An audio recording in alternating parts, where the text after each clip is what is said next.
Jai Hind student, welcome to biology class. Now students, as we all know, we already know कि there are two types of circulatory system अगर हम बात करें, ठीक है. एक होता है open and the other one is closed. Like in higher animals, a closed type of blood vasculatory system is present, जिसमें blood कहाँ flow करता है? Vessels में, arteries, veins, capillaries. But open means lower animals में अगर हम बात करें आपको ओपन ब्लड सर्कुलेटरी सिस्टम मिलेगा, जिसमें जो है ओपन सर्कुलेटरी सिस्टम मिलेगा जिसमें जो है network of these vessels is not present. Means directly जो है ब्लड और ऑर्गन्स का डायरेक्ट कॉन्टैक्ट होता है. तो क्या डिफरेंसेस हैं दोनों में? Let's see. Now the first is, in open circulatory system, blood flows through large open spaces and channels called lacunae and sinuses among the tissues. So there is no vessels, there is no हम ये कह सकते हैं no specific organ. Okay, blood जो है directly flow करता है, जो भी स्पेसेस प्रेजेंट होती हैं या जो भी चैनल्स होते हैं वहाँ डायरेक्टली जो है टिश्यूज़ में जो भी स्पेसेस होती हैं वहीं पे ब्लड जो है वो फ्लो करता है.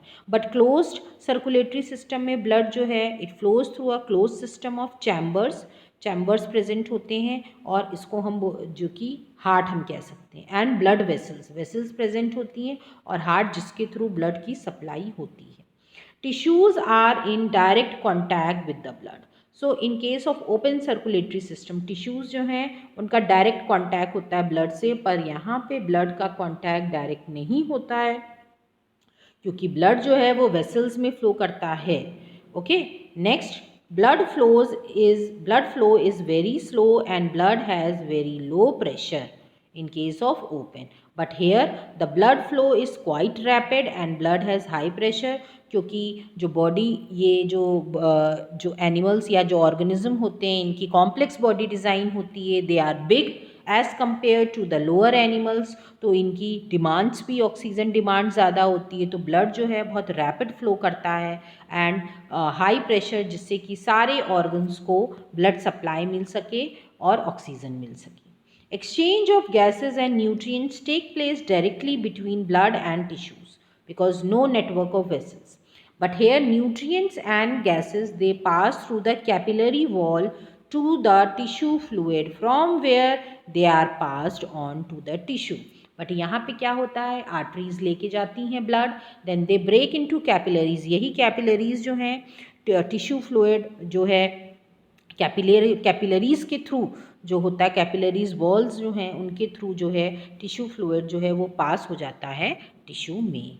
Less efficient as volume of blood flowing through the tissue cannot be controlled as blood flows out in open space. यहाँ लेस एफिशिएंट है, नॉट वेरी एफिशिएंट, एफिशिएंसी बहुत कम है क्योंकि ब्लड जो है वो डायरेक्टली टिश्यू में फ्लो करता है, कोई कंट्रोल नहीं होता है. ओके, क्योंकि ओपन स्पेस है, यहाँ पे कोई भी चैनल या हम कह सकते हैं वेसल्स या कैपिलरीज नहीं प्रेजेंट होती हैं. But as compare to this the close circulatory system it is more efficient. ठीक है, volume of blood it can be regulated also by the contraction and relaxation of the muscles of the blood vessels. ठीक है, यहाँ पे हम control कर सकते हैं फ्लो को, बिकॉज जो मसल्स होती हैं जो कि आपके ब्लड वेसल्स में प्रेजेंट होती हैं वो उनके कॉन्ट्रैक्शन और रिलैक्सेशन से हम इसको कंट्रोल कर सकते हैं ब्लड फ्लो को. Open circulatory system is found in higher invertebrates.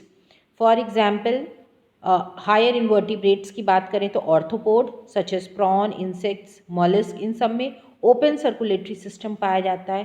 Close circulatory system जो है एकाइनोडर्म्स, कुछ mollusc, annelids and all the vertebrates. Okay, respiratory pigment if present is dissolved in plasma because RBCs are absent here. यहाँ पे respiratory pigment जो है वो directly plasma में dissolve रहता है क्योंकि RBCs जैसे copper होता है. ओके, क्योंकि RBCs यहाँ पे absent होते हैं. But in this case respiratory pigment is present and may be dissolved in plasma but is usually held in RBCs. यहाँ पे रेस्पिरेटरी पिगमेंट क्या होता है, हीमोग्लोबिन अगर हम बात करें तो that is present in RBCs. Okay, so this is the difference between closed and open आपका circulatory system. Hope you all have understood. Now next lecture में हम जो है we will continue with the topic and we will study some more things related to blood. So this is all student. Thank you everyone.